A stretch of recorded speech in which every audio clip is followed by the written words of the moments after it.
தேவனே நான் உமதண்டையில்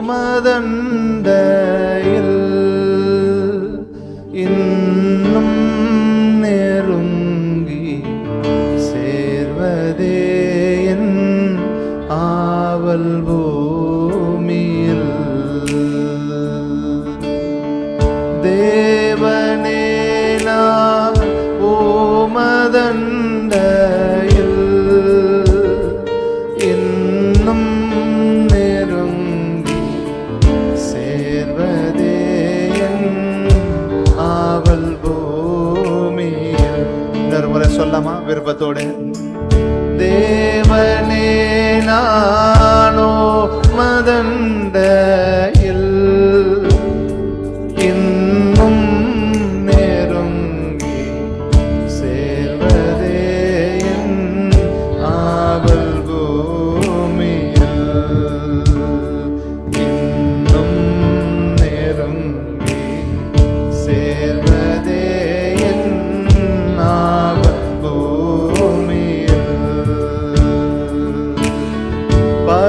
பரத்துக்கேறும் படிகள் போலவே என் பாதை தோன்ற பண்ணுமையா எந்த தேவனே. பரத்துக்கேறும் படிகள் போலவே என் பாதை தோன்ற பண்ணுமையா எந்த தேவனே. கிருபையாக நீர் எனக்கு தருவதெல்லாம் உமதண்டை.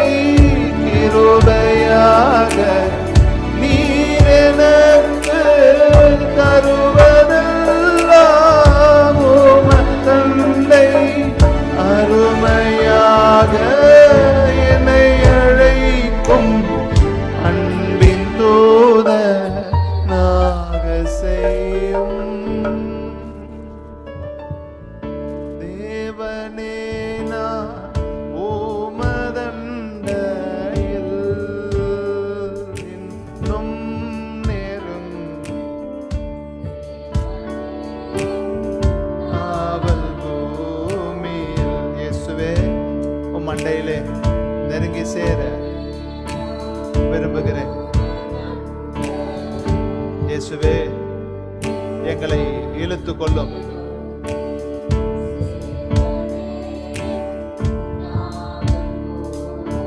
ஆனந்தமாய் சட்டை விரித்து ஆனந்தமாய் சட்டை விரித்து பரவசமாய் ஆகாயத்தில் ஏறி போயினும். ஆனந்தமாய் சட்டை விரித்து பரவசமாய் எத்தில் ஏறி போயினும். வானமண்டலம் கடந்து பறந்து மேலே சென்றிடும். வானமண்டலம் கடந்து பறந்து மேலே சென்றிடும். மகிழுரு காலத்திலும் நான் மறுவி உம்மை கிட்டி சேர்வே. தேவனே நான் உமதண்டையில். இயேசுவே அப்பா, என்ன வந்தாலும் சந்தோஷமோ துக்கமோ கிருபையாக நீர் தருவதெல்லாம் என்னை உம் மண்டையிலே சேர்க்கட்டும். வானத்தின் உயரே நான் பறந்தாலும் ஆண்டவரே உம்மையை நான் நேசிக்கிறேன். தேவனே நான் எத்தனை ஆசீர்வாதங்கள் வந்தாலும் எத்தனை உயர்வுகள் வந்தாலும், எத்தனை தாழ்வுகள் வந்தாலும், பலவீனங்கள் வந்தாலும் உம் மண்டையிலே நான் வாழ விரும்புகிறேன். மாவலிய கோரமான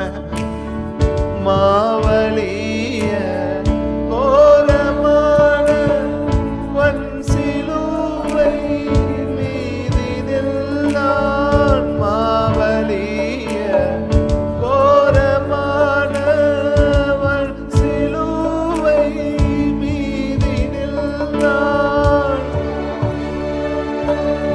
நேரிடினும் ஆவலாயும்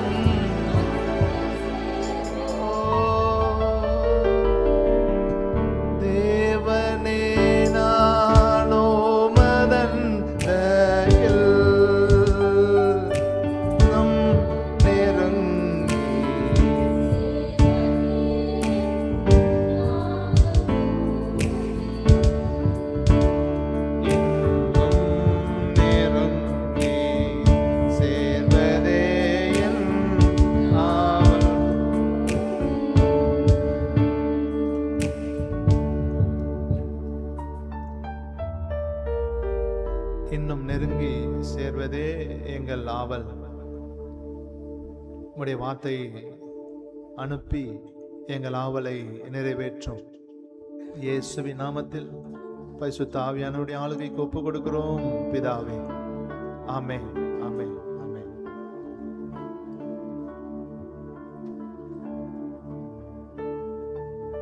ஆமென். நாம் வாசித்த இந்த வேத பகுதி நம்முடைய கிறிஸ்தவர்களாகிய நமக்கு மிகவும் தெரிந்த ஒரு வேத பகுதி. ஒரு பரிசேயனும் ஆயக்காரனும் தேவாலயத்துக்கு போகிறார்கள். 2 பேரும் ஜெபிக்கிறார்கள். ஆயக்காரன் ஜெபிக்கிறான், பரிசேயன் ஜெபிக்கிறான். கடைசியில அவர்களை குறித்து ஆண்டவர் சொல்றாரு 14வது வசனத்துல, அவன் அல்ல இவனே நீதிமானாக்கப்பட்டவனாய் திரும்பி போனான் என்று. இந்த வேத பகுதி எதற்காக நாம் வாசித்தோமானால், கடந்த நாட்களிலே நான் உட்கார்ந்து கொண்டிருக்கும் பொழுது ஒரு வார்த்தை என்னுடைய மனதுக்குள்ளே வந்து கொண்டிருந்தது. தேவனுடைய கிருபை நமக்கு தேவை, அது நமக்கு போதும். அல்லேலூயா, அல்லேலூயா. இந்த ஆயக்காரன் நின்று ஜெபித்த இந்த ஜெபம் என்னுடைய இருதயத்துக்குள்ளே ஓடிக்கொண்டிருந்தது. அதை நான் தியானிக்க மனதை செலுத்தின போது கர்த்தர் கொடுத்த வார்த்தை இது. 13வது வசனம் சொல்லுது, ஆயக்காரன் தூரத்திலே நின்று தன் கண்களையும் வானத்துக்கு ஏறெடுக்க துணியாமல் தன் மார்பிலே அடித்து கொண்டு, தேவனே பாவி ஆகிய என் மேல் கிருபையாயிரும். அல்லேலூயா, அல்லேலூயா.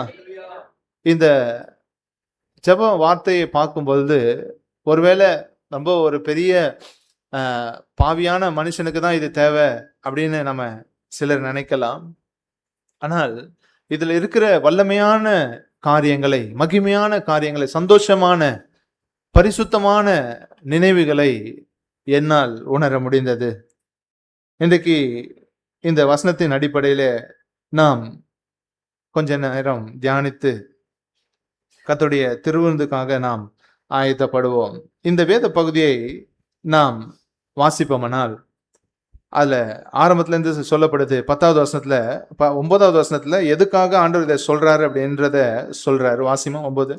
அன்றியும் தங்களை நீதிமான்கள் என்று நம்பி மற்றவர்களை அற்பமாய் எண்ணின சிலரை குறித்து அவர் ஒரு உவமையை, மற்றவர்களை அற்பமாய் எண்ணின சிலரை குறித்து, அப்படி நாம் இருப்போமானால் அப்படி இருக்கக்கூடாது. அதை மனதுல வைத்துக் கொள்ளுங்க. ஆண்டவர் சொல்றாரு, மற்றவர்களை அற்பமாய் நினைக்கிறவர்களாய் நாம் இருக்கக்கூடாது.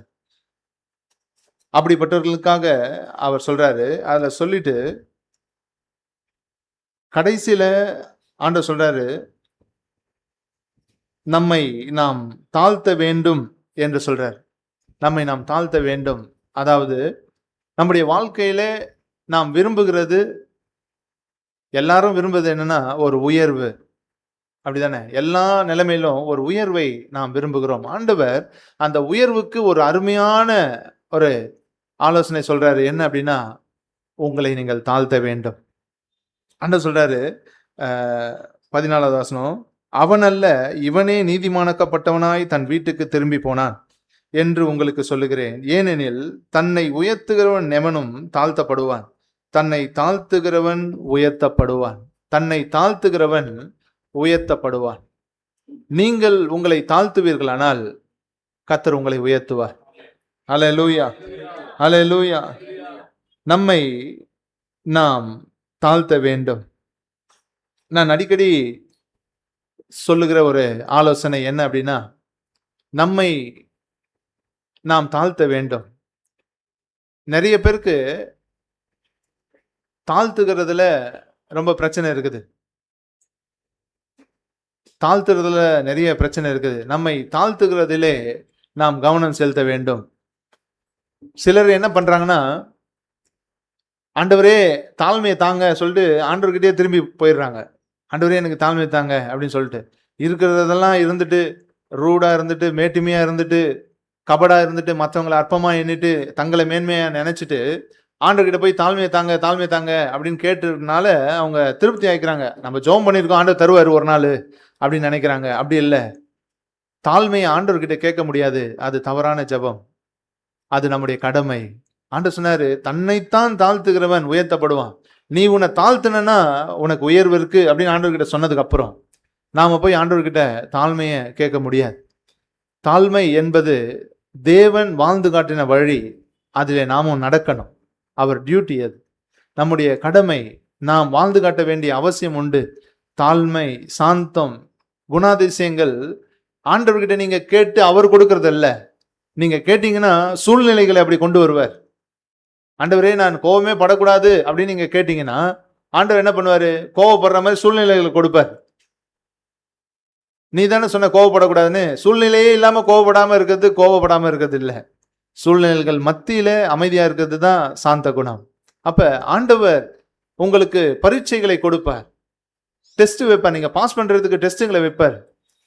தாழ்மை வேணும் ஆண்டவரே தாழ்மை தாங்கன்னு சொன்னா ஆண்டவர் தாழ்மையை தர மாட்டார். நீங்க உங்களை தாழ்த்துகிற நிலைமைக்குள்ள கொண்டு போவார். அங்க நீங்க மேட்டிமையா நடக்கிறீங்களா இல்ல தாழ்ந்து போறீங்களா அப்படின்றத ஆண்டவர் காண்பிப்பார். ஸோ அதை நீங்க மனதில் வைத்துக் கொள்ளணும். ஜெபமாய் செய்துவிட்டு நீங்கள் விட்டு விடுவீர்களானால் உங்களுக்கு அது பிரயோஜனப்படாது. ஆண்டவரே எனக்கு தாழ்மை தாங்க அப்படின்னு 1 மணி நேரம் ஜெபிக்கிறதை விட உங்களை நீங்கள் தாழ்த்துவது முக்கியம். உங்களை நீங்கள் தாழ்த்தணும்.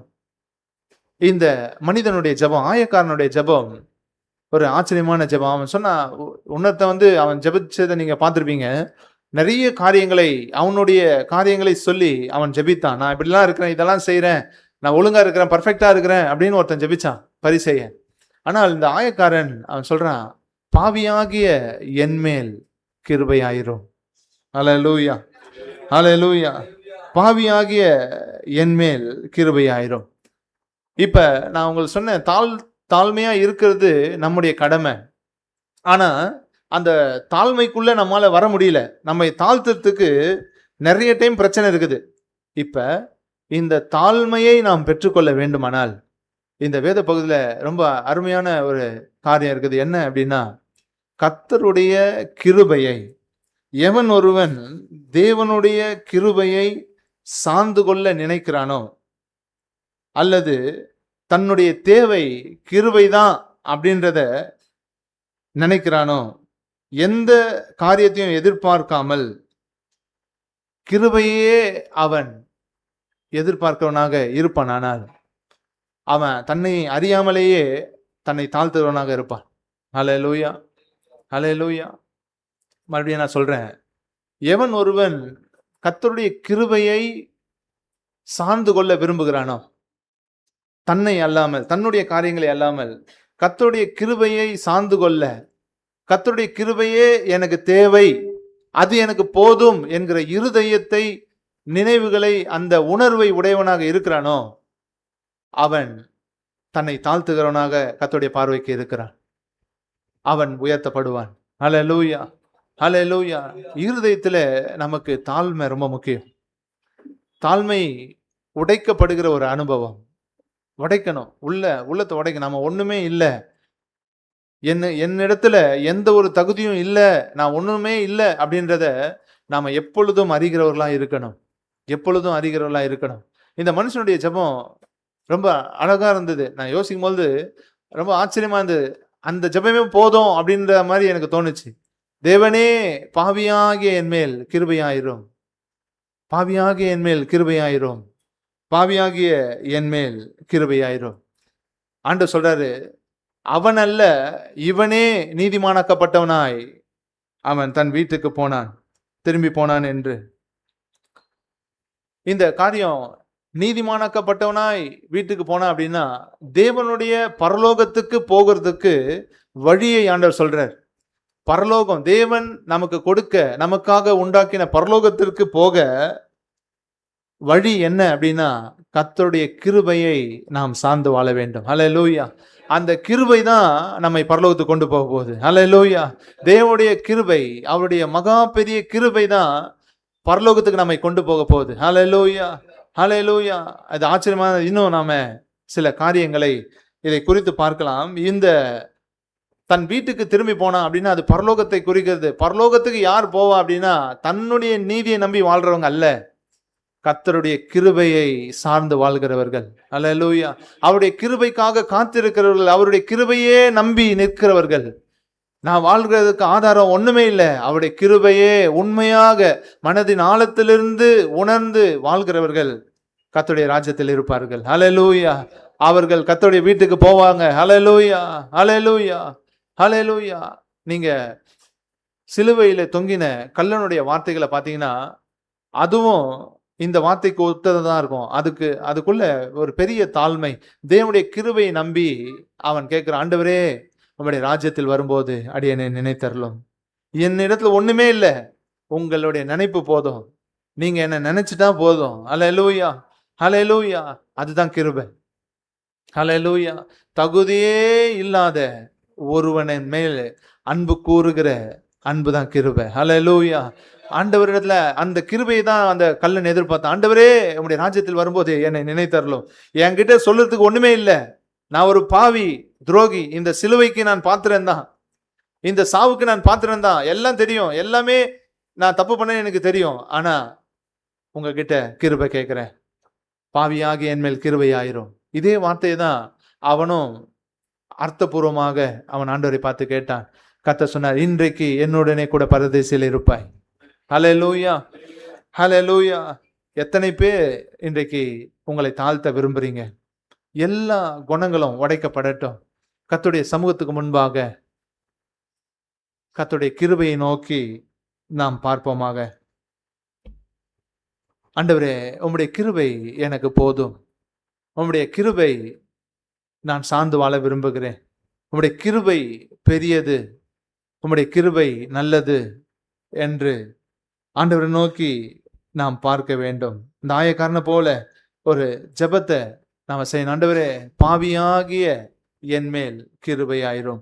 நாம் எவ்வளவு கர்த்தருடைய வழிகளில் நாம் நடந்தாலும்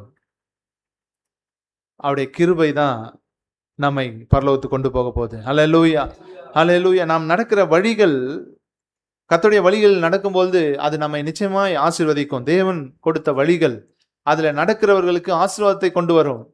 பரலோகத்துக்கு போறதுக்கு தேவனுடைய கிருபை மட்டும்தான். ஹல்லேலூயா, ஹல்லேலூயா, ஹல்லேலூயா. தேவனே, பாவியாகிய என் மேல் கிருபை ஆயிரும்.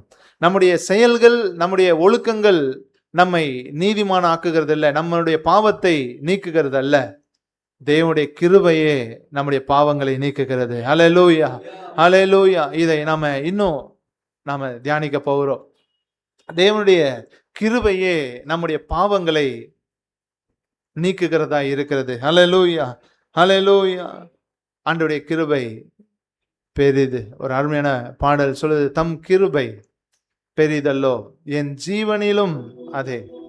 ஒரு சில சரணங்கள் பாடலாம்.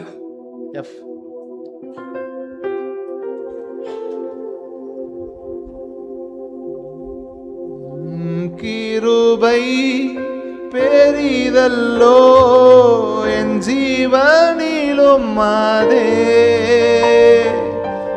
இம்மட்டும் காத்ததுவே இன்னும் தேவை கிருபை தாருமே. ஆண்டவரை பார்த்து கேட்கலாம். இன்னும் தேவை கிருபை தாருமே. தாழ்மையுள்ளவரிடம் தங்கிடுதே கிருபை. தாழ்மையுள்ளவரிடம் தங்கிடுதே கிருபை. வாழ்நாளெல்லாம் அது போதுமே சுகமுடன் தம்பனமுடன். வாழ்நாளெல்லாம் அது போதுமே சுகமுடன் தம்பனமுடன். சேவை செய்ய கிருபை தாருமே. சேவை செய்ய கிருபை தாருமே. தம் கிருபை பெரிதல்லோ என் ஜீவனிலும் அதே. இம்மட்டும் காத்ததுவே இன்னும் தேவை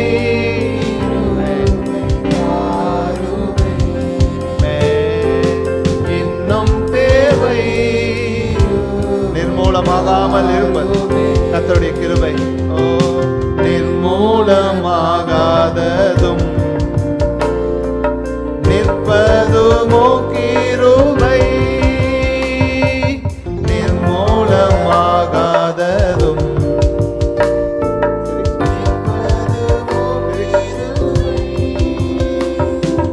நீசன் என் பாவம் நீங்கினதே.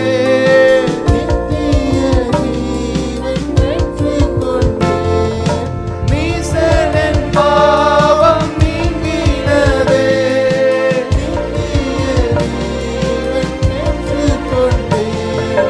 காத்து கொள்ள கிருபை தாருமே.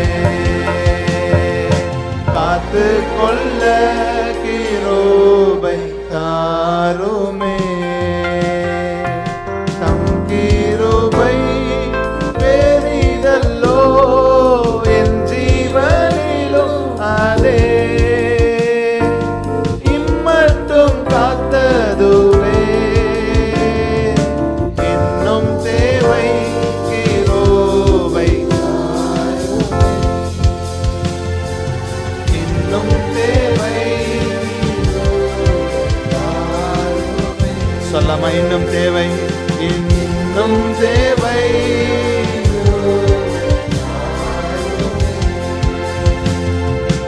இன்னும் தேவை.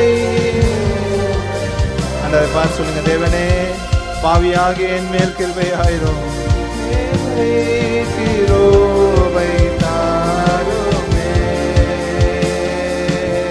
இன்னும் தேவை கிருபை தாருமே. என் வாழ்நாள் எல்லாம் அது போதுமே. வாழ்க்கை முடிந்தாலும் அதுவே என் தேவை. ஆமென். புதிய ஏற்பாட்டின் புது உடன்படிக்கையின் புது சிருஷ்டியாகிய நாம் கர்த்தரிடத்துல வந்து எதை அறிந்து கொள்ளுகிறோமோ இல்லையோ, வேதத்தின் காரியங்கள்ல நீங்க எதை அறிந்து கொள்ளுகிறீங்களோ இல்லையோ, கர்த்தருடைய மேலான கிருபையை நீங்க அறிந்து கொள்ள வேண்டும். ஹல்லேலூயா, ஹல்லேலூயா, ஹல்லேலூயா. நான் பிள்ளைகள் ஊழியங்கள் செய்யும்போது அவர்களுக்கு ஆலோசனையாக சொல்றது, யாரோ ஒருவரை நாம் சந்திக்க போறோம், ஏதோ கிராமத்துக்குள்ள சந்திக்க போகிறோம். அவனுக்கு நாம சொன்னதுக்கு அப்புறம் திரும்பி ஆண்டவரை பத்தி சொல்றதுக்கு ஒருத்தருமே இந்த உலகத்துல இல்லை அப்படின்னாலும் அவனை பரலோகம் கொண்டு போகக்கூடிய வார்த்தைகள் நம்மிடத்தில் உண்டு. ஹல்லேலூயா.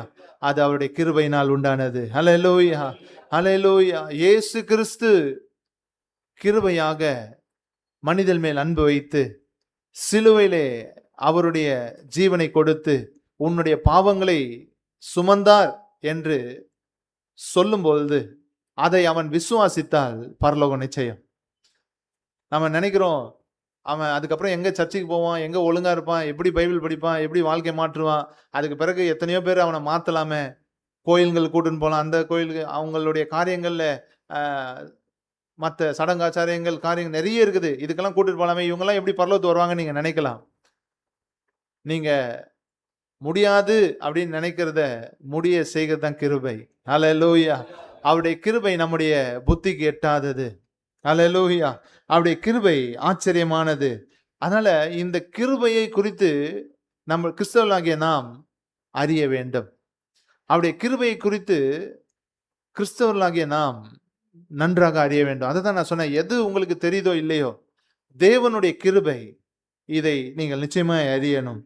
இந்த கிருபையை குறித்து வேதத்தில் நிறைய காரியங்களை நாம் பார்க்கிறோம். ஆனா நேரடியாக தேவனுடைய கிருபையை குறித்து அப்போஸ்தலனாகிய பவுல் ரோமருக்கு எழுதின நிருபத்திலே விவரிக்கிறதை நாம் கொஞ்சம் தியானிப்போம். ரோமர் 4வது அதிகாரம் முதல் வசனத்திலிருந்து 5வது வசனம் வரைக்கும் வாசிக்கலாம். அப்படியானால் நம்முடைய தகப்பனாகிய ஆபிரகாம் மாம்சத்தின்படி எண்ணத்தை கண்டடைந்தான் என்று சொல்லுவோம். ஆபிரகாம் கிரியைகளினாலே நீதிமானாக்கப்பட்டான் ஆகில் மேன்மை பாராட்ட அவனுக்கு ஏது உண்டு. ஆகிலும் தேவனுக்கு முன்பாக மேன்மை பாராட்ட ஏதுவில்லை. வேத வாக்கியம் என்ன சொல்லுகிறது? ஆபிரகாம் தேவனை விசுவாசித்தான், அது அவனுக்கு நீதியாக எண்ணப்பட்டது என்று சொல்லுகிறது. கிரியை செய்கிறவனுக்கு வருகிற கூலி கிருபை என்று எண்ணப்படாமல் கடன் என்று எண்ணப்படும். இந்த வசனங்களை நீங்க பாத்தீங்கன்னா, இதுக்கு முன்பாகவும் அந்த கிருபையை குறித்து அவர் பேசுறாரு.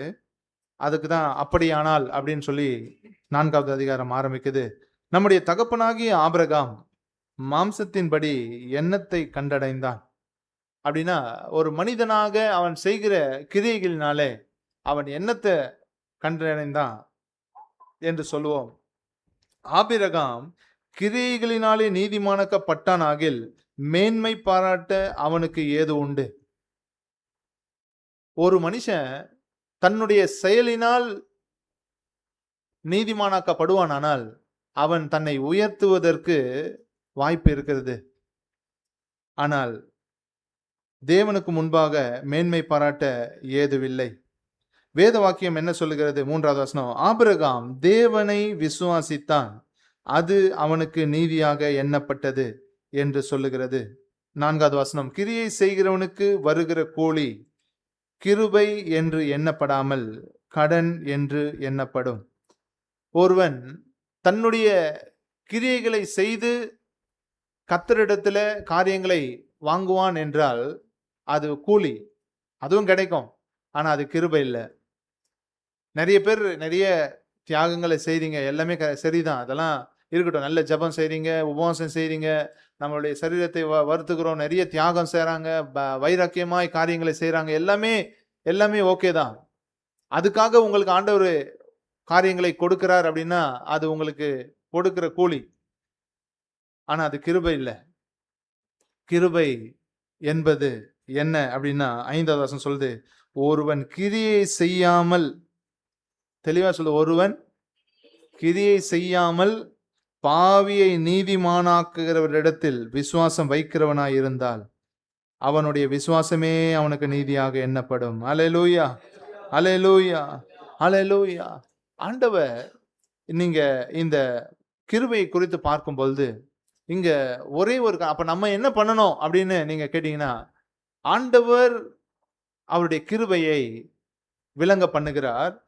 கிருபையானது மிகவும் மகிமை நிறைந்தது, அது பாக்கியமானது, அது இலவசமானது.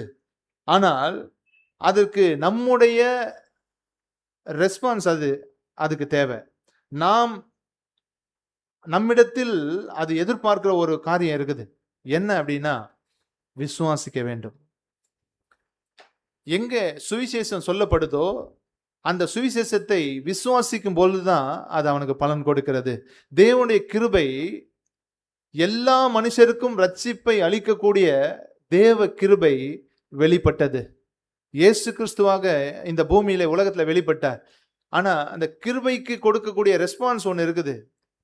கிருபை மனிதர்களிடத்துல எதிர்பார்க்கிற ஒன்று இருக்குது. என்ன அப்படின்னா விசுவாசம். விசுவாசித்தால் அந்த கிருபை செயல்படும்.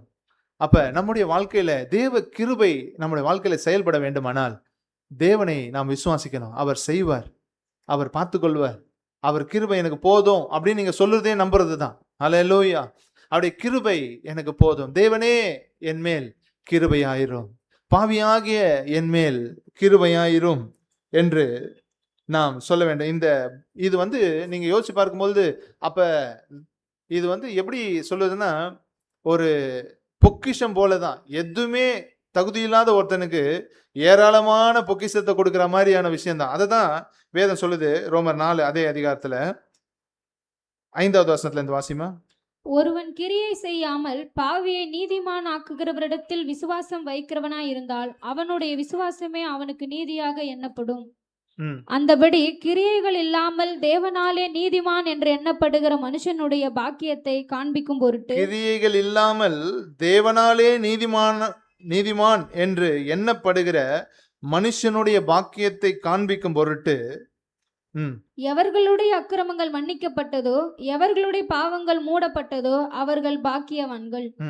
எவனுடைய பாவத்தை கர்த்தர் எண்ணாது இருக்கிறாரோ அவன் பாக்கியவான் என்று தாவீது சொல்லி இருக்கிறான். போதும். உண்மையாவே இது பாக்கியம். நம்மளால ஏற்றுக்கொள்ள முடியாது. ஒரு மனுஷன் தவறு செய்தால் நிறைய பேர் என்கிட்ட கேட்கும் போது கேட்பாங்க, அண்ணா இவ்வளோ மோசமா பண்ணிட்டு இவங்கெல்லாம் பரலோகமே போக முடியாது அப்படின்னு. எப்படி அப்ப இவ்வளோ பாவம் செய்யாம போக முடியுமா அப்படின்னு சொல்லிட்டு கேட்பாங்க. நிறைய பேர் கேட்டிருக்காங்க. ஆனா அவங்களுக்கு சொல்ற ஒரே ஒரு உதாரணம் என்னன்னு அப்படின்னா,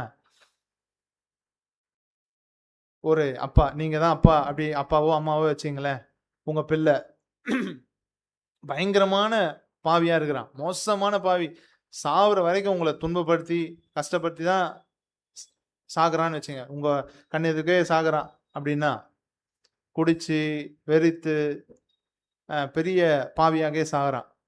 இப்ப அவன் ஆண்டவருக்கு முன்னாடி போகும்போது ஆண்டவர் உங்ககிட்ட சொல்றாரு, உன் விருப்பத்தின்படி இவனுக்கு நரகமோ பரலோகமோ கொடு அப்படின்னு சொன்னா, ஒரு அப்பாவா ஒரு அம்மாவா நீங்க என்ன சொல்லுவீங்க? சொல்லுங்க. உங்களுக்கே இவ்வளவு இருக்கும் போது நம்ம மேல் அன்பு வைத்து நமக்காக தம்மையை கொடுத்தவர் எப்படி விட்டுருவார்? ஹல்லேலூயா. அதுதான் கிருபை.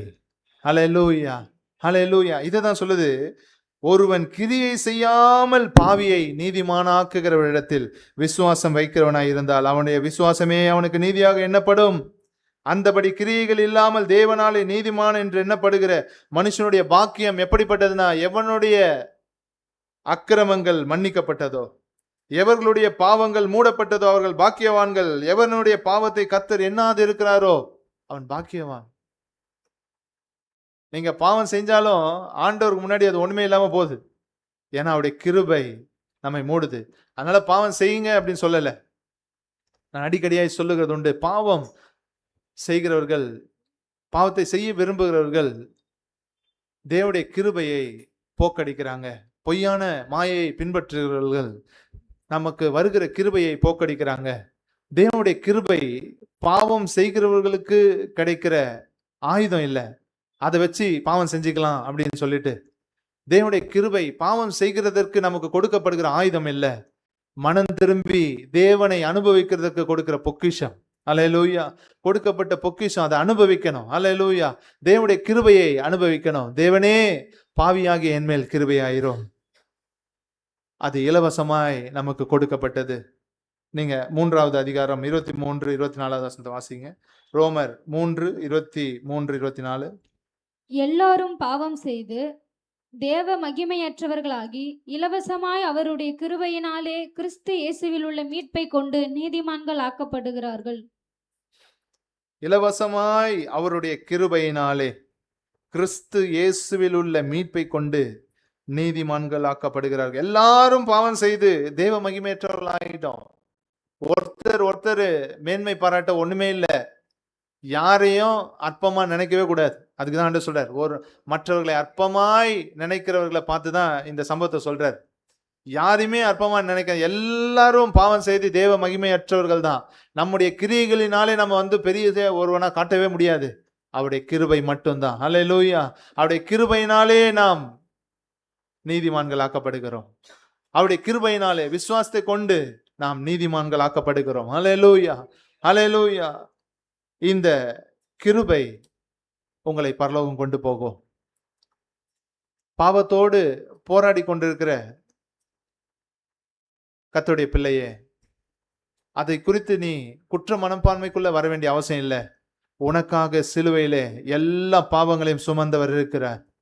உனக்காக, உன்னுடைய வியாதிகளுக்காக, பாவங்களுக்காக, சாபங்களுக்காக தன்னையே கொடுத்தவர் இருக்கிறார். அவருடைய அன்பினாலே, அவருடைய கிருபையினாலே எல்லாம் மாறிடும். மாறினது. எதை குறித்தும் கவலைப்பட வேண்டாம். உன்னை இயேசுவுக்கு கொடு. இயேசு அண்டை ஓடி வா. அவரிடத்துல உனக்கு ஒரு இடம் உண்டு. ஹல்லேலூயா. நீ சந்தோஷமாய் வாழ இயேசு உன்னை அழைக்கிறார். வேத பகுதி சொல்லுகிறது, ஆபிரகாம் தேவனை விசுவாசித்தான். ஆபிரகாம் ஒரு பர்ஃபெக்டா வாழ்ந்தான், அதனால ஆண்டவர் அவனை ஆசீர்வதிச்சார், நீதிமான் ஆனா அப்படின்னு இல்லை. ஆபிரகாம் தேவனை விசுவாசித்தான், அதுதான் அவனுக்கு நீதியா எண்ணப்பட்டது. ஆபிரகாமை பத்தி இங்க சொல்லும் பொழுது வசனம் சொல்லுது, 4வது அதிகாரம் 2:3 வேத வாக்கியம் என்ன சொல்லுகிறது? 3வது வசனம் வேத வாக்கியம் என்ன சொல்லுகிறது? ஆபிரகாம் தேவனை விசுவாசித்தான், அது அவனுக்கு நீதியாக எண்ணப்பட்டது. ஆபிரகாமுடைய காரியங்கள் நிறைய இருக்குது, ஆனால் வேதம் சொல்லுது அவன் தேவனை விசுவாசித்தான், அதுவே அவனுக்கு நீதியாக எண்ணப்பட்டது. ஹல்லேலூயா. அவன் விசுவாசித்ததினாலே கிருபைக்குள்ள அவன் வந்துட்டான். ஹல்லேலூயா. தேவனை விசுவாசிக்கிறவர்களுக்கு கிருபை கிடைக்கும். ஹல்லேலூயா, ஹல்லேலூயா. கர்த்தரை நாம் விசுவாசிப்போம். நம்முடைய வாழ்க்கையில இருக்க எல்லா சூழ்நிலைகளுக்கும் தேவனுடைய கிருபை நமக்கு அவசியம். வேத பகுதிகளை நீங்க திருப்பி பார்ப்பீர்களானால், ஒரு சில வேத மனுஷர்களை நான் உங்களுக்கு சொல்லுகிறேன். அவர்களுடைய வாழ்க்கையில பார்த்தீங்கன்னா, அவங்களாம் பெரிய பெரிய தலைவர்கள் தான், ஆனால் தேவனுடைய கிருபையை மட்டும்தான் அவர்கள் நம்பி வாழ்ந்தாங்க. நீங்க ஒரு வசனத்தை வாசிக்கலாம். அப்போஸ்தலனாகிய பவுலை குறித்து நாம் பார்ப்போமானால் நமக்கு தெரிந்த பகுதிக்கு தான் 2 கொரிந்தியர் 12வது அதிகாரம்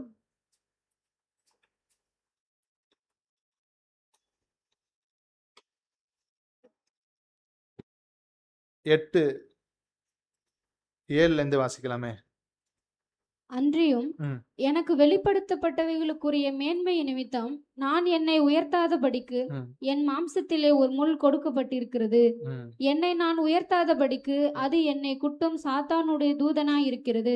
அது என்னை விட்டு நீங்கும்படிக்கு நான் 3 தரம் கர்த்தரிடத்தில் வேண்டிக் கொண்டேன். அதற்கு அவர், என் கிருபை உனக்கு போதும், பலவீனத்திலே என் பலம் பூரணமாய் விளங்கும் என்றார். ஆகையால் கிறிஸ்துவின் வல்லமை என்மேல் தங்கும்படி என் பலவீனங்களை குறித்து நான் மிகவும் சந்தோஷமாய் மேன்மை பாராட்டுவேன். அல்லேலூயா, அல்லேலூயா. என்னை நான் உயர்த்தாதபடிக்கு அவர் சொல்றார் பாருங்க, என்னை நான் உயர்த்தாதபடிக்கு. ஒருவேளை அந்த முள்ளு இல்லைன்னா உயர்த்தி இருப்பாரோ என்னன்னு தெரியல. அவர் சொல்றாரு, என்னை நான் உயர்த்தாதபடிக்கு எனக்கு ஒரு முள் கொடுக்கப்பட்டிருக்குது.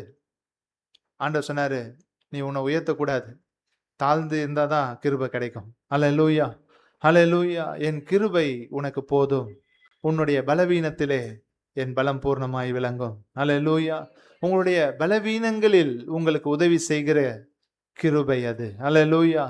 உங்களுடைய பலவீனமான காரியங்களை உங்களால முடியாது, மேற்கொள்ள முடியல, ஒண்ணுமே பண்ண முடியல அப்படின்னு நீங்க நினைக்கிற காரியங்கள் இருக்குதா? பயப்படாதீங்க. ஆண்டவர் உங்களை பார்த்து சொல்றாரு, என் கிருபை உனக்கு போதும், உன் பலவீனத்தில் என் பலம் பூர்ணமாய் விளங்கும். ஆண்டவருடைய கிருபையை அவன் நினைக்கும் பொழுது, அவ்வளவு நேரம் அவனுடைய பலவீனத்தை, வீக்னஸை பார்த்துட்டு இருந்தவன் இப்ப தேவனுடைய கிருபை எனக்கு இருக்கிறது, அது எனக்கு போதும் அப்படின்ற அந்த எண்ணத்துக்குள்ள அவன் வரும்பொழுது அவனுடைய அந்த சீனே மாறுது பாருங்க, அப்படியே ஷிஃப்ட் ஆகுது. அவனுடைய எல்லா மனசுடைய அளவு, மனசுடைய எண்ணங்கள் எல்லாமே அப்படியே மாறுது. என்னன்னா, இவ்வளவு நாள் எனக்கு இருக்கிற பிரச்சனையை குறித்து கவலைப்பட்டு கொண்டு ஜெபம் பண்ணி கொண்டு இந்த மனுஷன் இப்ப அந்த பிரச்சனைக்காக சந்தோஷப்படுகிறதை பார்க்கிறோம். ஹல்லேலூயா, ஹல்லேலூயா. ஏன் தெரியுமா? தேவனுடைய கிருபை அது மூலமாய் வருகிறது. ஹல்லேலூயா, ஹல்லேலூயா. உங்களுடைய பலவீனங்களை குறித்து நீங்கள் கவலைப்பட வேண்டிய அவசியம் இல்லை, அது தேவனுடைய கிருபையை உங்களுக்கு கொண்டு வரும். ஹல்லேலூயா. நீங்க உங்களை தாழ்த்த அது உங்களுக்கு வழிவகுக்கும். நம்முடைய பலவீனங்கள் நம்மை தாழ்த்த வைக்கிறது. அது கர்த்தர் அனுமதித்தது. அது கிருபையை கொண்டு வரும். அவருடைய கிருபை உங்களுடைய பலவீனத்தில் போதுமாயிருக்கு. எவ்வளவு பெரிய தேவ மனுஷன் அப்போஸ்தலனாகிய பவுல் பாத்தீங்கன்னா, எவ்வளவு பெரிய தேவ மனுஷன். ஆண்டவர் சொல்றாரு, ஆண்டவர் அப்படியே திருப்பிட்டாரு, என் கிருபை உனக்கு போதும். நீ பண்ண காரியங்கள்லாம் இல்ல, என் கிருபை உனக்கு போதும் அப்படின்ட்டார். என் கிருபை தான் உனக்கு அப்படின்னு சொல்றாரு. உடனே ஒரு சந்தோஷப்படுறார். ஆண்டவருடைய கிருபை அப்ப என் மேல தங்கணும்னா என்னுடைய பலவீனங்களை குறித்து நான் மேன்மை பாராட்டுகிறேன். ஹல்லேலூயா. அவருடைய கிருபை, அவருடைய வல்லமை என் மேல தங்கும்படி என் பலவீனங்களை குறித்து நான் மிகவும் சந்தோஷமாய் மேன்மை பாராட்டுகிறேன்.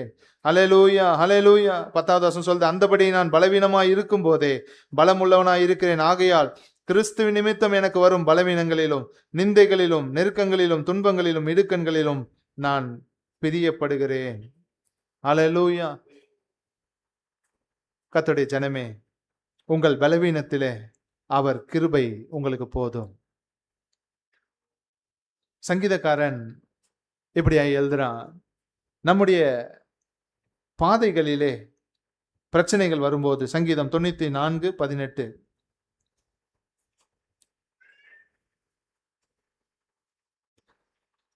என் கால் சறுக்குகிறது என்று நான் சொல்லும்போது கர்த்தாவே உமது கிருபை என்னை தாங்குகிறது. என் கால் சறுக்குகிறது என்று நான் சொல்லும்போது கர்த்தாவே உம்முடைய கிருபை என்னை தாங்குகிறது. சங்கீதக்காரனை பாருங்க, அவனுடைய பாதைகளிலே பிரச்சனை. ஆனால் அவன் சொல்றான், ஆண்டவரே என்னை காப்பாத்துங்க அப்படின்னு சொல்ல, அவன் சொல்றான், உம்முடைய கிருபை என்னை தாங்குகிறது. ஹல்லேலூயா. ஒரு துக்கமான ஒரு சென்டென்ஸ் இல்ல அது, துக்கமான ஒரு அறிக்கை இல்ல, சந்தோஷமான ஒரு அறிக்கை. என் பாதைகளில் என் கால்கள் சறுக்கிறது தான், அதெல்லாம் நடக்கும் தான்.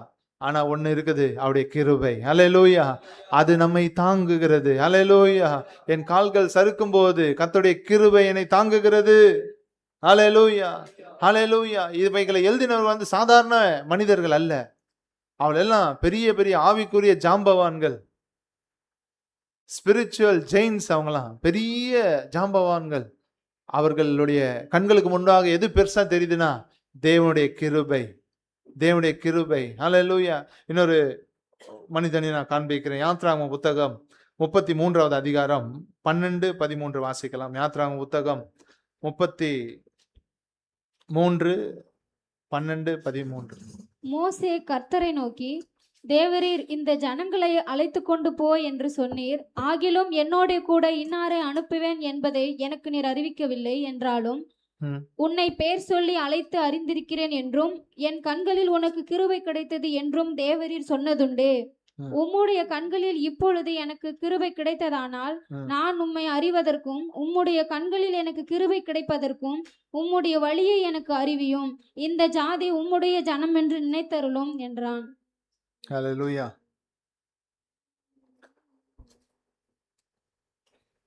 மோசே அவனுடைய ஜெபத்தை நீங்க கவனிச்சு பார்த்தீங்கன்னா, அவனுக்கு முன்பாக பெரிய ஒரு டாஸ்க் இருக்குது. ஆனா மோசே சொல்றாரு 12வது வசனம், மோசே கர்த்தரை நோக்கி, தேவரீர் இந்த ஜனங்களை அழைத்து கொண்டு போ என்று சொன்னீரே. பெரிய ஊழியம் அவனுக்கு முன்பாக இருக்கிறது, ஏராளமான ஜனங்களை நடத்த வேண்டியது இருக்கிறது. ஆனா என் கூட வரத்துக்கு ஒருத்தர் கூட இல்லையே அப்படின்னு அவன் சொல்றான். ஆகிலும் என்னோடு கூட இன்னாரை அனுப்புவேன் என்பதை நீர் எனக்கு அறிவிக்கவில்லை என்றாலும் உன்னை பேர் சொல்லி அழைத்து அறிந்திருக்கிறேன் என்றும் என் கண்களில் உனக்கு கிருபை கிடைத்தது என்றும் தேவரீர் சொன்னதுண்டே. அவனுடைய நம்பிக்கை எங்க இருக்குது பாருங்க. யாருமே இல்லை, ஏராளமான லட்சக்கணக்கான ஜனம். அதெல்லாம் ஒரு பக்கம் இருக்கட்டும், யாராவது கூட இருப்பாங்களா அப்படின்னு ஒரு யோசனை வந்தாலும் அவன் சொல்றான், என்றாலும் உன்னை பேர் சொல்லி அழைத்து அறிந்திருக்கிறேன் என்றும் என் கண்களில் உனக்கு கிருபை கிடைத்தது என்றும் தேவரே சொன்னதுண்டே. ஹல்லேலூயா, ஹல்லேலூயா. பெரிய எகிப்திய சாஸ்திரங்கள வல்லவனாய் இருந்த மனுஷன், எல்லா அட்மினிஸ்ட்ரேஷனும் அவனுக்கு தெரியும், நல்ல எல்லா விதத்திலும் ரொம்ப பர்ஃபெக்டான மனுஷன்தான். ஆனா அவன் சொல்றான், உம்முடைய கிருபை எனக்கு கிடைத்திருக்கிறது. ஹல்லேலூயா, ஹல்லேலூயா. தேவனுடைய கிருபை தான் நம்முடைய வாழ்க்கையின் ஆதாரமாய் இருக்கணும். ஹல்லேலூயா. இதை நீங்க இன்றைக்கு அறிந்து கொள்ளணும். தேவனுடைய கிருபை எப்படி யாருக்கு கிடைக்கும் அப்படின்றத நான் உங்களுக்கு சொல்லி கொண்டு வருகிறேன். அந்த கிருபையினால என்னெல்லாம் கிடைக்கும் அப்படின்றதையும், எல்லாருக்குமே அந்த கிருபை தான் வேணும் அப்படின்றதையும் நான் உங்களுக்கு சொல்லி கொண்டு வருகிறேன். இன்னொரு சம்பவங்களையும் பார்க்கலாம். நோவாவை குறித்து நீங்கள் பார்ப்பீர்களானால் ஆதியாகமம் புத்தகம் 6வது அதிகாரம் 8வது வசனம். ஆதியாகமம் 6:8. நோவாவுக்கோ கர்த்தருடைய கண்களில் கிருபை கிடைத்தது. வாசிமா. நோவாவின் வம்ச வரலாறு. நோவா தன் காலத்தில் இருந்தவர்களுக்குள்ளே நீதிமானும் உத்தமனுமாய் இருந்தான். நோவா தேவனோடே சஞ்சரித்துக் கொண்டிருந்தான். நீங்க நோவாவை குறித்து பார்க்கும்பொழுது இதை குறித்து நிறைய நோவாவை வைத்து நிறைய செய்திலாம் சொல்லியிருப்பாங்க.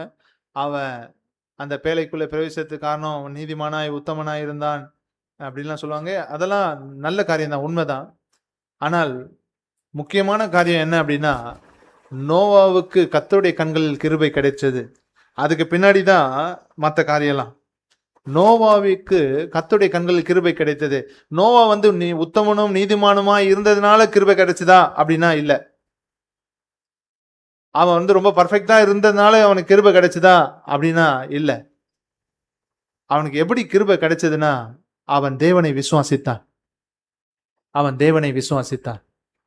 தேவன் சொன்னாரு, இப்படி ஒரு பேழையை உண்டு பண்ணு அப்படின்னார். எந்த யோசனையும் இல்லாம அவன் செய்தான். அதை குறித்து சொல்றாங்க, ஒரு 1.5 மடங்கு ஃபுட்பால் கிரவுண்டோடைய அளவும் அவ்வளவு பெரிய பேழையா. 1.5 மடங்கு ஃபுட்பால் கிரவுண்டு. ஒரு ஃபுட்பால் கிரவுண்டு பார்த்தீங்கன்னா எவ்வளோ பெருசு இருக்கும், அது மாதிரி இன்னும் ஒரு அரை பங்கு சேர்த்தா எவ்வளோ. அவ்வளோ பெரிய கப்பலை அந்த மனுஷன் கட்டினா. 120 வருஷம். தேவனுடைய வார்த்தை எப்படி விசுவாசிச்சிருப்பான் பாருங்க. இதை அவனுக்கு கொடுத்தது தேவனுடைய கிருபை. ஹல்லேலூயா. பெரிய தலைவர்கள், நம்முடைய பிதாக்கள், ஆதாம் மூலமா தான் சந்ததி வந்தது. அது எல்லாமே அழிஞ்சிச்சு. பின்பு நோவாவின் மூலமாக மறுபடியுமாய் ஆண்டவர் ஜனங்களை உருவாக்குகிறார். காரியங்களை கர்த்தர் மாற்றுகிறார். எவ்வளவு பெரிய காரியங்களுக்கும் தேவனுடைய கிருபை தேவை. குடும்பத்தை சரியா நடத்தணுமா, அவருடைய கிருபையை நம்புங்க. அவருடைய கிருபை கேளுங்க. ஆண்டவர்கிட்ட கேளுங்க. அந்த ஆயக்காரன் கேட்டது போல, தேவனே பாவியாகிய என் மேல் கிருபையாயிரும், என் மேல் கிருபையாயிரும், என் மேல் கிருபையாயிரும் கேளுங்க. எல்லாத்தையும் ஆண்டவர் மாத்திடுவார். குடும்ப சூழ்நிலைகளை மாற்றுவார். ஊழியங்கள்ல காரியங்களை செய்வார். உங்களுடைய சரீரத்திலே, உங்களுடைய பலவீனத்திலே, எல்லாவற்றிலும் தேவன் காரியங்களை மகிமையாய் செய்வார். அவனுடைய எந்த மனுஷனுக்கும் அவனுடைய நல்ல வாழ்க்கை, அவன் தெரிந்து கொள்ளுகிற வாழ்க்கையின்படி அவனுக்கு கிடைக்கிற ஆசீர்வாதம் வந்து இந்த உலகத்தை சார்ந்தது, ஆண்டவரை சார்ந்தது. எப்படின்னா, நாம நல்ல வாழ்க்கையை தேர்ந்தெடுக்கிறது இல்ல, நல்ல தேவனை தேர்ந்தெடுத்திருக்கிறோம். ஹல்லேலூயா, ஹல்லேலூயா, ஹல்லேலூயா. நல்ல தேவனை நாம் விசுவாசிக்கிறோம். நாம் விசுவாசிக்கிறதுனாலதான் நமக்கு ஆசீர்வாதங்கள் வருகிறது. விசுவாசத்துக்குள்ளதான் நல்ல லைஃப் இருக்குது. அவனுடைய நல்ல லைஃப்னால கிருபை கிடைக்கல, கிருபையினால தான் நல்ல லைஃப் கிடைக்குது. ஹல்லேலூயா, ஹல்லேலூயா. அவரை விசுவாசிக்கிறதுனால கிடைக்கிற கிருபையினால தான் நல்ல லைஃப் கிடைக்குது. இன்னொரு மனுஷனையும் பார்க்கலாம். 39வது அதிகாரம், ஆதியாகமம் 39:21.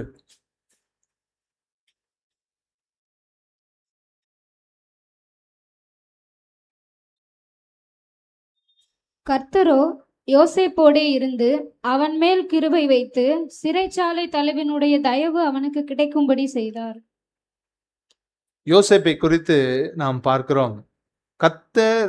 கர்த்தரோ யோசேப்போடே இருந்து அவன் மேல் கிருபை வைத்து சிறைச்சாலை தலைவனுடைய தயவு அவனுக்கு கிடைக்கும்படி செய்தார். நம்முடைய வாழ்க்கையிலே நம்மை உயர்த்துகிறது, அவருடைய தயவை நம்மேல் கொண்டு வருகிறது அவருடைய கிருபை. ஹல்லேலூயா. அவருடைய கிருபையே நாம் எதிர்பார்த்து கொண்டு இருப்போம். உயர்வுகள் நமக்கு தானாய் கிடைக்கும். ஹல்லேலூயா, ஹல்லேலூயா. இந்த யோசேப்பை பாருங்க, அவன் உயர்ந்த மனுஷன். எகிப்துல ராஜாவுக்கு அடுத்ததாய் அவன் வாழ்ந்தவன். அவனை கேட்டீங்கன்னா சொல்லுவான், இதுக்கெல்லாம் காரணம் என்ன அப்படின்னு சொன்னா அவருடைய கிருபை.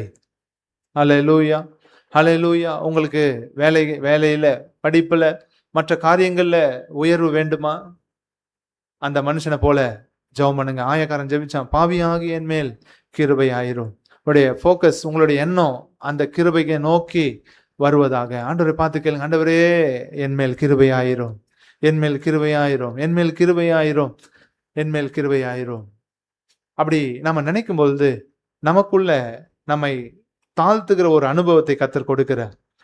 நம்மை தாழ்த்தும் பொழுது உயர்வு தானாய் வரும். அல்லேலூயா. ஏன் தெரியுமா? வேத வசனம் சொல்லுகிற, தன்னை தான் தாழ்த்துகிறவன் உயர்த்தப்படுவான். அல்லேலூயா. வேதம் சொன்னதுதான்.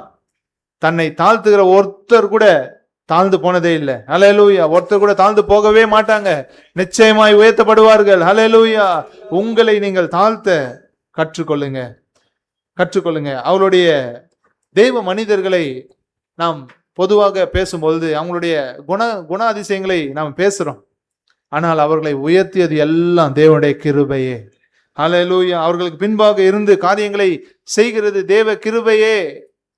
சங்கீதக்காரன் சொல்றான், அவர் எனக்கு பாராட்டின கிருபை பெரியது. ஹல்லேலூயா. என் ஜீவனை பார்க்கிலும் அவருடைய கிருபை நல்லது. என்னை தாழ்ந்த பாதாளத்துக்கு தப்புவித்தீர். அவருடைய கிருபையினால என்னை பாதாளத்துக்கு தப்புவித்தார். ஹல்லேலூயா, ஹல்லேலூயா. நம்மால ஒண்ணுமே செய்ய முடியாது என்பதை நாம் அறிக்கையிட வேண்டும். அதே சமயத்துல அவரால எல்லாமே செய்ய முடியும் என்பதை விசுவாசிக்க வேண்டும். ஹல்லேலூயா, ஹல்லேலூயா. அவருடைய கிருபை உங்க மேல இருக்கிறது. ஆண்டவரை பார்த்து, ஆண்டவரே எங்களை முழுவதுமாக நாங்கள் உம்முடைய சமூகத்துல ஒப்பு கொடுக்கிறோம். எங்களுடைய செயல்கள்னால அல்ல, உம்முடைய கிருபையே நாங்கள் நம்பி இருக்கிறோம் என்று சொல்லி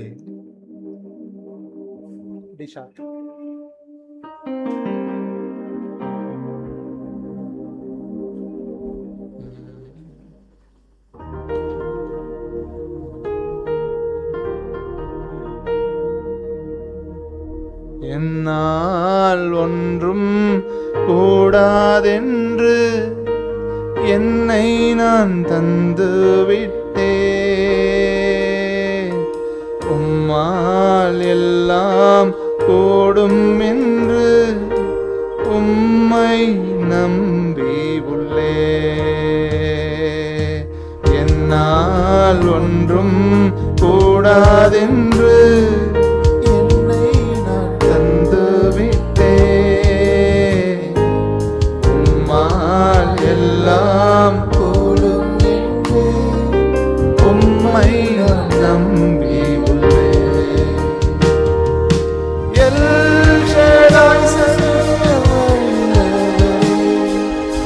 எல்லாம் செய்பவரே.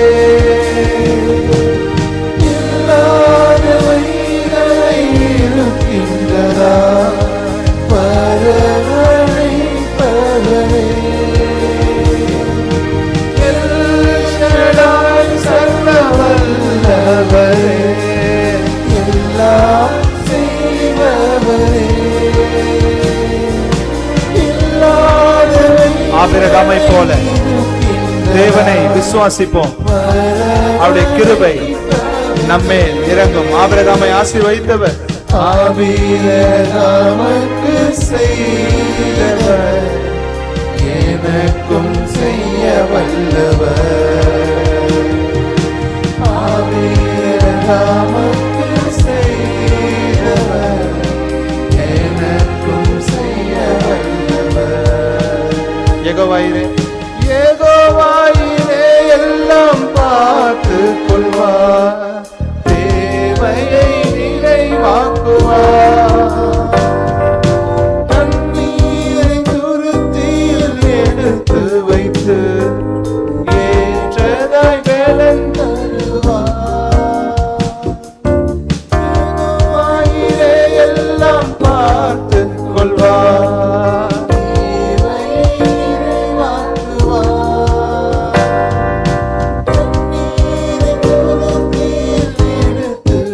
அன்னாலை ஆசீர்வதித்து களிப்பாய் மாற்றினவர் என்னையும் ஆசீர்வதிப்பார். அன்னாலை களிப்பாய் மாற்றினவர்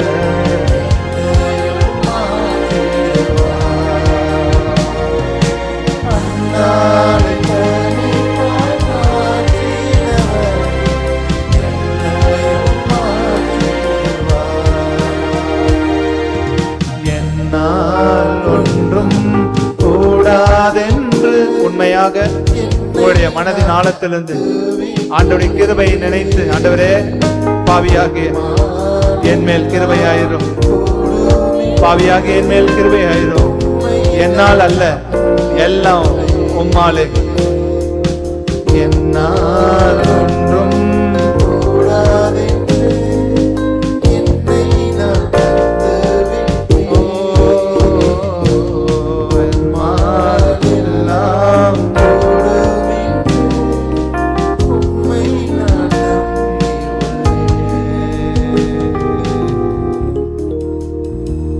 என்னால் ஒன்றும் கூடாது அப்படின்ற நிலைமையில தேவ மனிதர்கள் இருந்ததையும், ஆனால் தேவனால் எல்லாம் கூடும் என்று அவர்கள் தேவனை விசுவாசித்ததையும் நாம் அறிந்திருக்கிறோம்.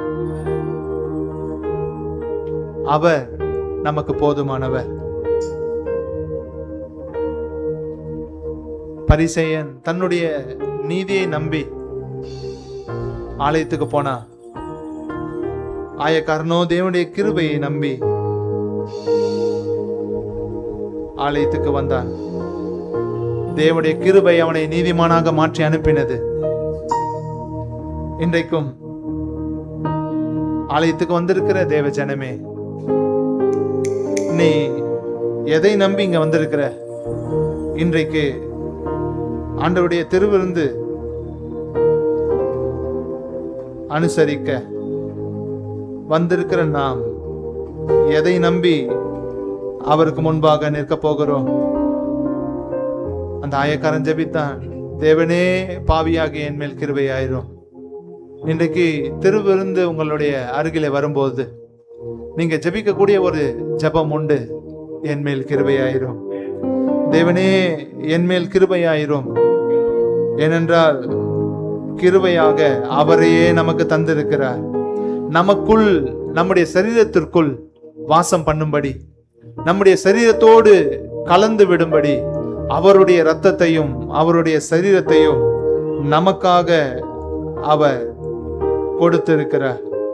நாம் அனுபவிக்கிற அவருடைய கிருபைகளில், நாம் அனுபவிக்கிற தேவனுடைய கிருபைகளில் உன்னதமான காரியம் அவருடைய இரத்தத்தையும் சரீரத்தையும் நாம் அனுசரிப்பது. அவருடைய கிருபையை நம்பி வேண்டி அவருடைய கிருபையே நான் பெற்றுக்கொள்ள போகிறேன் என்ற விசுவாசத்தோடு நம்மிடத்தில் அது வரும்போது நீங்க தைரியமாய் சொல்லலாம், ஆண்டவருடைய சரீரமும் இரத்தமும், ஆண்டவர் சொன்னாரு, இந்த அப்பம் உங்களுக்காக பிற்கப்படுகிற என்னுடைய சரீரம், இந்த ரசம் உங்களுக்காக சிந்தப்படுகிற என்னுடைய ரத்தம் சொன்னார். கிருபையாகிய இயேசு கிறிஸ்துவே நம்மிடத்துல வரப்போகிறார்.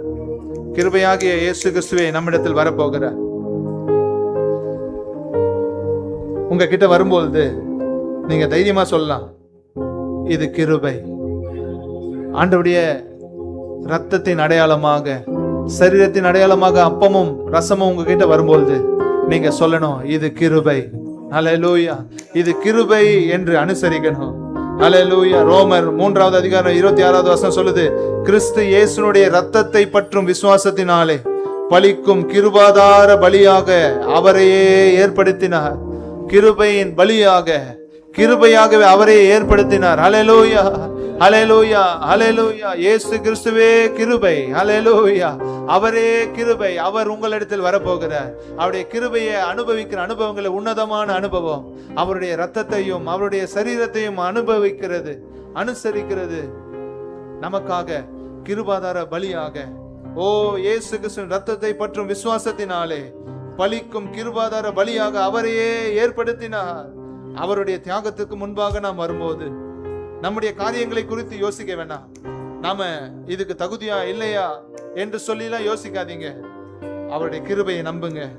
அவருடைய கிருபைக்கு பதில் கொடுங்க. நான் விசுவாசிக்கிறேன் ஆண்டவரே, உம்முடைய கிருபை எனக்காக செய்யப்பட்ட இந்த கிருபையை நான் விசுவாசிக்கிறேன். இதை நான் பெற்றுக்கொள்ள விரும்புகிறேன்.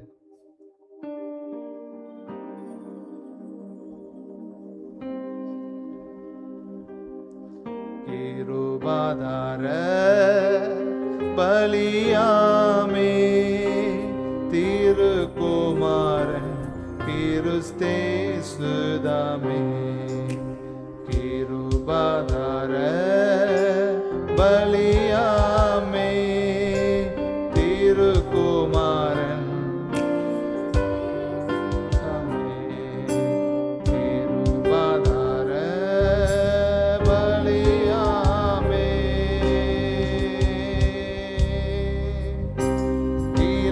இலவசமாய் தேவ கிருபையினால் இயேசுவில் உள்ள மீட்பை பெற்றிடவே. இலவசமாய் தேவ கிருபையினால் இயேசுவில் உள்ள மீட்பை பெற்றிடவே. தேவகுமாரனை பலியாக்கினதால் கிருபையாக அவரே நமக்காக கொடுத்ததினால, ஓ தேவகுமாரனை பலியாக்கினதால்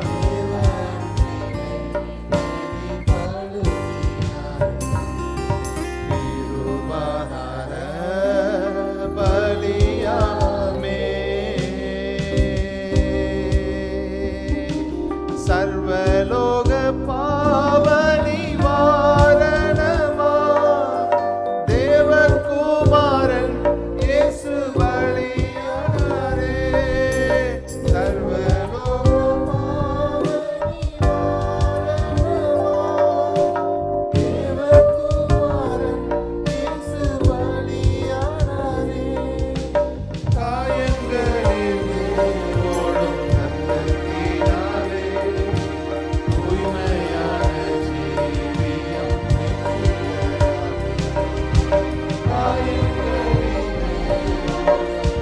ஆண்டவருடைய விலையேற பெற்ற அன்பை தியானித்து நம்ம மேல எவ்வளவு அன்பு வைத்திருக்கிறார். பலியாமே பிதாவானோர் அன்பினை சிந்திப்பாயே. ஒரே பேரானோரையும் தந்ததுவே.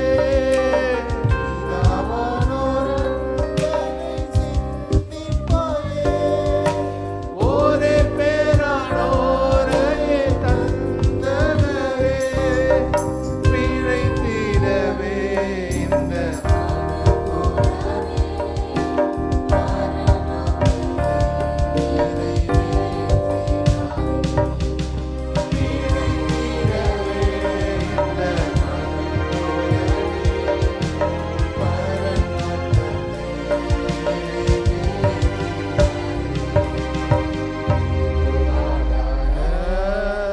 பலியாமே திருக்குமாரன் கிறிஸ்தே சுதாமே.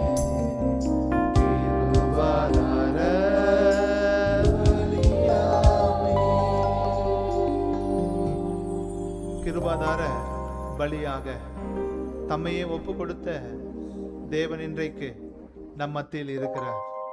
இன்றைக்கு உங்கள் அருகிலே அப்பமும் ரசமும் வரும்போது நீங்கள் விசுவாசித்து இது கிருபை என்று சொல்லுங்க. எனக்காக கொடுக்கப்பட்ட கிருபை, கிருபையே நாம் அனுபவிக்கிறோம். ஹல்லேலூயா, ஹல்லேலூயா. எங்களுக்காக கொடுக்கப்பட்ட இந்த கிருபைக்காக உம்மை ஸ்தோத்திரிக்கிறோம் பிதாவே. கிருபாதார பலியாகிய இயேசு கிறிஸ்துவின் நாமத்தினாலே உம்முடைய சமூகத்திலே நாங்கள் வருகிறோம். பரிசுத்த ஆவியானவரே, இந்த அப்பத்தையும் இந்த ரசத்தையும் உம்முடைய இரத்தமாக உம்முடைய சரீரமாக நாங்கள் அனுபவிக்கும் போது உம்முடைய கிருபை விளங்கட்டும் அப்பா. எங்களுக்கு ஆசீர்வதித்து தாங்க. உம்முடைய கிருபையினாலே நீர் கொடுத்த இந்த கிருபாதார பலியை நாங்கள் அனுபவிக்க எங்களுக்கு உதவி செய்யும். இந்த அப்பத்தை ஆசீர்வதியும், ரசத்தை ஆசீர்வதியும். அப்பம் உம்முடைய சரீரமாக, ரசம் உம்முடைய ரத்தமாக உம்முடைய கிருபையினாலே எங்களுக்குள்ளே கடந்து வரட்டும். இயேசு கிறிஸ்துவின் நாமத்தில் ஜெபிக்கிறோம் பிதாவே, ஆமென்.